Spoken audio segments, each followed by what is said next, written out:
వార్తలు చదువుతున్నది అటుకుల చిట్టిబాబు. ప్లాట్ఫామ్ సంఖ్యలో Visakhapatnam railway station Secunderabad Vijayawada railway స్టేషన్లను దాటిపోనున్నది. ఆ వివరాలేంటో చూద్దాము.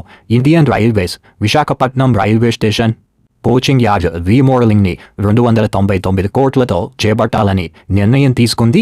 దానిలో భాగంగా విశాఖపట్నం రైల్వే స్టేషన్లో కొత్తగా 6 ప్లాట్ఫామ్స్ని నిర్మిస్తారు. ప్రజెంట్ విశాఖపట్నం రైల్వే స్టేషన్లో 8 ప్లాట్ఫామ్స్ ఉన్నాయి.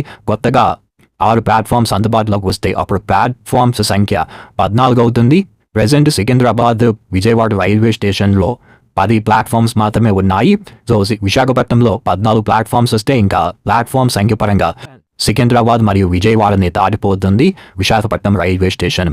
ఈ యార్డ్ రీమోడలింగ్ని చేపట్టడం వల్ల రైళ్లు సిగ్నల్ కోసం ఔటర్లో వేచి ఉండాల్సిన సమయము గణనీయంగా తగ్గిపోతుంది. రైళ్లు సులభంగా కోచింగ్ యార్డ్లోకి వెళ్ళగలవు మరియు రాగలవు. అదేవిధంగా సింహాచలం దువ్వాడ వైపు వెళ్ళే రైలు కూడా సులభంగా వెళ్ళటానికి మార్గం సులభం అవుతుంది ఈ యార్డ్ రీమోడలింగ్ వల్ల. ఈ యార్డ్ రీమోడలింగ్లో భాగంగా కొత్త ప్లాట్ఫామ్స్ నిర్మించడమే కాకుండా ఆల్రెడీ ఉన్న ప్లాట్ఫామ్స్ని ఎక్స్పాండ్ చేస్తారు మరియు కొత్తగా స్టేబులింగ్ లైన్స్ని ఏర్పాటు చేస్తారు మరియు ఈస్ట్ సైడ్న కొత్త ఎంట్రన్స్ను కూడా ఏర్పాటు చేయాలని నిర్ణయం తీసుకున్నారు. ఈ పనులన్నీ పూర్తయిపోతే అప్పుడు విశాఖపట్నం రైల్వే స్టేషన్ నుండి ఎక్కువ రైళ్లను ప్రారంభించడానికి అవకాశాలు మెరుగవుతాయి మరియు విశాఖపట్నానికి చేరుకునే రైళ్లు ఎక్కువసేపు సిగ్నల్ కోసం బయట ఆగి ఉండాల్సిన అవసరం కూడా ఉండదు.